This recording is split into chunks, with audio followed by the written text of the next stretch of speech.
आज हम लोग करने वाले हैं chemical reaction and equation chapter full complete. तो आप लोग मुझे एक बार, मैं आपको ये वीडियो तो दे दूंगी बट आप मुझे प्लीज़ कमेंट में बता देना कि आपको माइंड मैप चाहिए या फुल एक्सप्लेनेशन चाहिए। तो इस वीडियो में मैं फुल आपको एक्सप्लेनेशन देने वाली हूँ केमिकल रिएक्शन एंड इक्वेशन की। तो पहले मैं अगर आपको एक ओवरव्यू दूँ तो केमिकल रिएक्शंस एंड इक्वेशन में हम लोगों ने पढ़े हैं केमिकल रिएक्शंस के टाइप्स, केमिकल रिएक्शंस के टाइप्स। ऑलराइट, आपको पता है हमारे पास है combination reaction, decomposition reaction, displacement reaction, double displacement reaction and oxidation and reduction reaction means redox reaction. तो हम इन सब के बारे में पढ़ने वाले हैं और दूसरी तरफ हम पढ़ेंगे इक्वेशंस के बारे में। किसके बारे में हम पढ़ेंगे? इक्वेशंस के बारे में। क्लियर है? तो अगर हम आगे बढ़ें तो हमें पता है कि आप लोगों को पहले से, मैं को पता है मैं थोड़ा सा लेट हूँ वीडियो अपलोड करने में, बट सॉरी फॉर दैट। लेकिन केमिकल रिएक्शन होते क्या है? एक ऐसा प्रोसेस जिसमें नए बॉन्ड बनते हैं और पुराने बॉन्ड टूटते हैं। ठीक है, वो होता है केमिकल रिएक्शन। मीन्स जिसमें नए बॉन्ड बनते हैं, नए सब्सटेंसेस बनते हैं, उसे बोलते हैं हम केमिकल रिएक्शन। ठीक है, तो अब मैं आपके सामने केमिकल रिएक्शन लिख रही हूँ एंड नॉर्मल छोटी सी है, आप लोग पहले से जानते होंगे इस रिएक्शन के बारे में, CO2। अब जो हमारे पास C कार्बन एंड ऑक्सीजन को मिला के हमारे पास बना है कार्बन डाइऑक्साइड। तो इस side means left hand side जो हमारे पास मॉलिक्यूल हैं या फिर एलिमेंट हैं, उनमें ये हो गए हमारे रिएक्टेंट्स, इन्हें बोलते हैं हम रिएक्टेंट्स। और जो इस साइड हमारे पास प्रोडक्ट्स बने हैं RHS वाली साइड पे, उन्हें बोलते हैं हम प्रोडक्ट्स। क्लियर है? आई होप इतना क्लियर है। तो अब आ जाओ हम बात करें, बहुत सारे जो केमिकल रिएक्शंस हम अपनी डे टू डे लाइफ में देखते हैं वो होते हैं जैसे कि डाइजेशन। कौन से होते हैं? Digestion, respiration,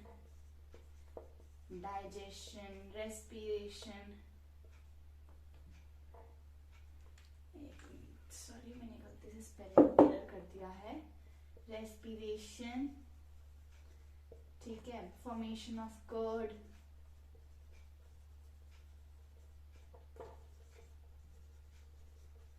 alright. तो ये सब हो गए हमारे केमिकल रिएक्शन एंड इनके अलावा और भी बहुत सारे होते हैं। अब हमें पता कैसे चलेगा कि भाई ये एक केमिकल रिएक्शन है, ये एक केमिकल रिएक्शन है? How would we get to know? How, कैसे? हमें पता चलता है कुछ चीजों से। अब वो चीजें कौन सी हैं? जैसे कि change in colour,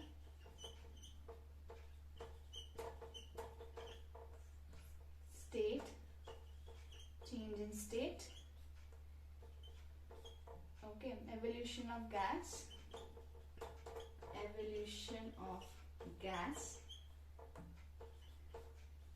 change in temperature.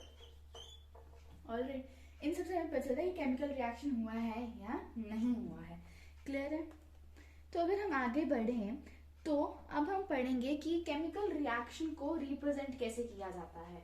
ठीक है, अब जो हमारी केमिकल रिएक्शन की रिप्रेजेंटेशन है उसको बोलते हैं हम इक्वेशन। जब हम अभी देखो हमारे पास एक रिएक्शन है, मैग्नीशियम को मैंने ऑक्सीजन की प्रेजेंस में बर्न किया, it forms magnesium oxide. Clear है? तो अगर मैंने मैग्नीशियम को ऑक्सीजन की प्रेजेंस में बर्न किया तो ये बन गया मैग्नीशियम ऑक्साइड। इस टाइप की इक्वेशन को, सिंपलेस्ट इक्वेशन है, इसको बोलते हैं हम वर्ड इक्वेशन। क्या बोलते हैं? Word equation. क्लियर है? अब देखो, जब इस इक्वेशन को हम केमिकल के फॉर्म में मीन्स हम लिखते हैं इनको सिंबल्स की फॉर्म में, that is called chemical equation, मतलब कि सिंबॉलिक रिप्रेजेंटेशन। सिंबल्स की फॉर्म में रिप्रेजेंट करना किसी को, symbolic representation of any chemical reaction is called chemical equation. जैसे कि अब इसी को अगर हम करें, मैग्नीशियम का सिंबल होता है Mg, ऑक्सीजन का O2 एंड हमारे पास बन रहा है मैग्नीशियम ऑक्साइड। ये हो गई हमारी केमिकल इक्वेशन। अब बताइए कि अब हमारे पास इसके अंदर भी दो टाइप्स हैं। एक हो गया हमारे पास बैलेंस्ड, क्या हो गया बैलेंस्ड, एक हो गया अनबैलेंस्ड। अब जो अनबैलेंस्ड केमिकल इक्वेशंस होती हैं इन्हें हम स्केलेटल इक्वेशंस भी बोलते हैं। क्या बोलते हैं? Skeletal chemical equations. अब जो हमारे पास ये इक्वेशन है इसको हम स्केलेटल इक्वेशन भी बोलते हैं क्योंकि ये बैलेंस नहीं है। अभी बैलेंस कैसे होगी? ये बैलेंस होगी जब मैं यहाँ पे Mg1 है, O2 है, O1 है, तो मैं अगर यहाँ पे O2 कर दूं तो Mg2 हो गए, इधर 2। ये बताऊंगी कैसे किया मैंने, लेकिन बैलेंसिंग हो गई। अब ये हो गई बैलेंस, लेकिन पहले क्या थी? अनबैलेंस। अनबैलेंस को क्या बोलते हैं? क्या बोलते हैं अनबैलेंस को? स्केलेटन। करेक्ट। तो आगे बढ़े तो केमिकल इक्वेशन होती क्या है? एक केमिकल रिएक्शन जब होता है उसको हम सिंबॉलिकली रिप्रेजेंट करें तो होती है केमिकल इक्वेशन। Absolutely right. तो अब इसमें हमें उनके फिजिकल स्टेट मेंशन करते हैं तो वो और इंफॉर्मेटिव हो जाएगी, है ना? ठीक है। अब आपको एक क्वेश्चन भी आता है, कभी पेपर्स में बहुत बार पूछा भी गया है, ठीक है, कि बताओ how to make a chemical equation informative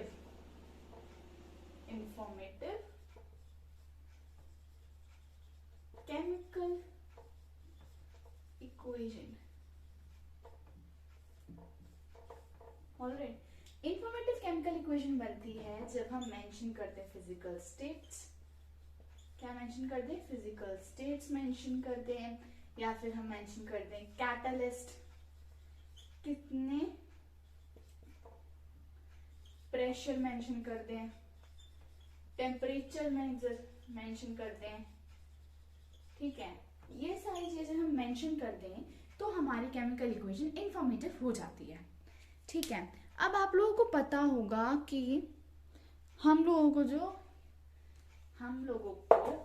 chemical equation balance करनी पड़ती है, लेकिन क्यों करनी पड़ती है? To satisfy law of conservation of mass. अब ये होता क्या है law of conservation of mass? Law of conservation of mass हमें दिया था एंटोइन एल लवोजियर ने। एंटोइन एल लवोजियर, ये हमारे केमिस्ट्री के फादर पे हैं, फादर ऑफ केमिस्ट्री, ठीक है। ये कहता है कि जो टोटल मास है रिएक्टेंट्स का वो हमेशा इक्वल होना चाहिए टोटल मास ऑफ प्रोडक्ट्स के। क्लियर है? मतलब कि mass of reactants is equals to mass of product. ये कहता है हमारा law of conservation of mass. इसके कारण ही हम एक केमिकल इक्वेशंस को बैलेंस करते हैं। अब हमारे बुक में है hit and trial method to balance a chemical equation. अब हम एक इक्वेशन ले लेते हैं। सपोज हमने ली है Fe plus H2O forming Fe3O4 plus H2। Alright, ये बना। अब इसको हमें बैलेंस करना है। How do we balance it? तो हम क्या करेंगे, हमने पूरी इक्वेशन लिख ली, इन फॉर्मूलाज में हम कुछ चेंज नहीं करेंगे। हम यहाँ पे बॉक्सेस बना लो, ठीक है। ऐसे हम इनके अंदर कुछ चेंज नहीं करेंगे, लेकिन इनके बाहर कुछ ऐसा लगाएंगे जिससे बैलेंस हो जाए। क्लियर है? अब हम क्या करेंगे कि जो नंबर्स हैं, पहले एटम्स लिख लो कौन से हैं, Fe, हाइड्रोजन एंड ऑक्सीजन, ठीक है। अब हम लिखेंगे कि कितने रिएक्टेंट्स की साइड पे एटम्स हैं और कितने प्रोडक्ट्स की साइड पे। रिएक्टेंट्स की साइड पे इधर लिखते हैं, प्रोडक्ट वाले इधर। तो हमारे रिएक्टेंट की साइड पे Fe1 है, इधर Fe3 है, H इधर 2 है और इधर भी H2 है, ऑक्सीजन इधर 1 है और इधर 4 है। इसे देख के तो पता चल जाए कि भाई ये बैलेंस तो नहीं है। अब क्या करते हैं कि जिनके पास मैक्सिमम नंबर ऑफ एटम होते हैं एलिमेंट के, हम उसको इक्वलाइज करते हैं पहले। तो अभी हम देखें हमारा ऑक्सीजन कितना है, 4। 4 देखो सबसे ज्यादा ऑक्सीजन के पास ही है, तो मैं ऑक्सीजन को करूंगी फिर पहले। तो मैंने यहाँ लगा दिया 4 लगा दिया, तो इस साइड इंटू 4 8 है ना। तो इधर भी मुझे 8 चाहिए, यहाँ तो 4 हो गया। अब मुझे इधर भी 8 चाहिए, अब इधर भी मुझे 8 चाहिए, तो मैं इधर भी लगाऊंगी 4। तो ये भी हो गया अपना 8। क्लियर है। अब बच गया हमारा Fe, यहाँ पे Fe3 है, यहाँ पे 1 है, तो मैं यहाँ पे लगा दूंगी 3। तो ये हो गई है हमारी इक्वेशन बैलेंस।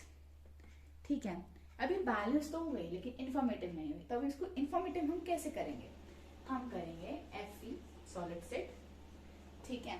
फिर उसके बाद H2O हमारा गैसियस में, देन Fe3O4 इसका स्टेट लिखेंगे हम।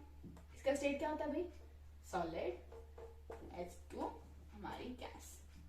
अब देखो जो हमारे गैस होती है उसको हम अपवर्ड एरो के सिंबल से भी लिख सकते हैं, ऐसे भी उसको रिप्रेजेंट कर सकते हैं, ठीक है। और हम बाकी नेसेसरी कंडीशन, टेम्परेचर, प्रेशर ये सब भी मेंशन कर सकते हैं। तो हमारी एक ये जो हमारी रिएक्शन है ये इंफॉर्मेटिव हो जाएगी। क्लियर है, ऑलराइट।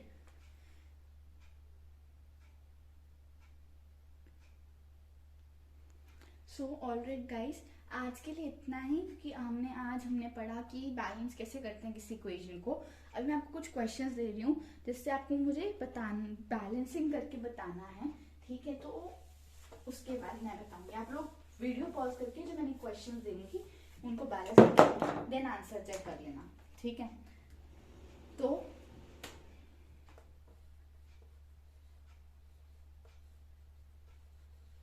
कार्बन ने ऑक्सीजन के साथ रिएक्ट किया, ठीक है, तो हमारा बना कार्बन डाइऑक्साइड। तो इसको आप बैलेंस कीजिए, वीडियो पॉज कीजिए, बैलेंस कीजिए। हो गया बैलेंस। तो अब देखिए हमारे पास कार्बन और ऑक्सीजन हमने लिख लिए, ये हो गया हमारा रिएक्टेंट साइड और ये हो गया प्रोडक्ट साइड। तो कार्बन हमारे पास इधर है 1 और इधर है 1, ऑक्सीजन इधर 2 है, इधर 2 है, मतलब ये बैलेंस है। अब ये बैलेंस है, हमने इसको बैलेंस नहीं किया, ऑलरेडी बैलेंस है। तो ये भी एक स्केलेटल इक्वेशन है, ये भी एक स्केलेटल इक्वेशन है। क्लियर है, आगे चलें। दूसरा क्वेश्चन, अब H2 मैं आपको छोटी छोटी दे रही हूँ, ज्यादा बड़ी नहीं दे रही हूँ, क्योंकि आप अगर फर्स्ट टाइम कर रहे होगे तो it will be a difficult task, okay. तो इसको करो, स्क्रीन पॉज करो, डू दिस एंड वापस प्ले करके देखो। हाइड्रोजन ऑक्सीजन, हाइड्रोजन 2 है, इधर भी 2 है, ठीक है। मैं आपकी तरह लिख रही हूँ, मेरे को ना आदत हो गई बिना उसके करने की, बट नो इश्यूज। हाइड्रोजन इधर 2 है, इधर 2 है, इधर ऑक्सीजन 2 है, लेकिन इधर ऑक्सीजन 1 है। तो एक ही चीज को बैलेंस करना है, वो ऑक्सीजन। मैं अगर इधर ऑक्सीजन में 2 लगा दूं तो हमारे हाइड्रोजन 4 हो गए, ठीक है। अब इधर मेरे को हाइड्रोजन अब इक्वलाइज करना है, क्योंकि ये तो अपने 2 हो गए। हाइड्रोजन इक्वलाइज करने के लिए मैं इसको भी 2 से कर दूं तो ये हो गई हमारी बैलेंस्ड, ओके। अब लास्ट, ठीक है, आप इसको भी बैलेंस करेंगे, देखिए, ठीक है। जितनी प्रैक्टिस करेंगे that will be good for you. तो अगर मैं आपको ये दूं CaO इज कॉल्ड क्विकलाइम, ठीक है, इसका कॉमन नेम है क्विकलाइम, वैसे इसको कैल्शियम ऑक्साइड बोलते हैं। CaO जब वाटर के साथ रिएक्ट करेगा it will form CaOH twice, ठीक है, CaOH ट्वाइस बनाएगा। ये होता है हमारा सॉलिड फॉर्म में, this is in liquid, and ये हमारा जो बनेगा that will be in aqueous form, aqueous form, solid form, and this is in liquid. अब अगर हम इसको बैलेंस करें तो पहले सारे एटम्स लिखेंगे CaHO, बस इतने हैं। रिएक्टेंट्स का साइड, प्रोडक्ट्स का साइड, ऑलराइट। तो अगर हम कैल्शियम देखें तो इधर है 1, इधर भी है 1। ऑक्सीजन देखें इधर है 2, और इधर देखें तो इधर भी है 2। इधर देखें हाइड्रोजन इज 2 और इधर भी हाइड्रोजन 2। ठीक है, तो ये हो गई बैलेंस। आपको एक चीज बता दूं, ये और ये इसको मिला के मैंने दोनों को मिला के हमारे 2 ऑक्सीजन हुए हैं, इसलिए बैलेंस्ड केमिकल इक्वेशन है। क्लियर है? अब लास्ट जो आपको लोगों को बैलेंस करनी है, उसके बाद मैं क्लास एंड कर दूंगी। इसके बाद हम अगली वीडियो में मिलेंगे। ये आप खुद से ट्राई करेंगे, ठीक है? C6 at 12O6, all right, plus O2 will form CO2 plus H2O, और साथ में एनर्जी रिलीज होगी। ओके, साथ में एनर्जी रिलीज होगी। इसको आपने खुद घर से करके लाना है। तो हम मिलेंगे अगली वीडियो में, तब तक के लिए take care, goodbye, see you soon.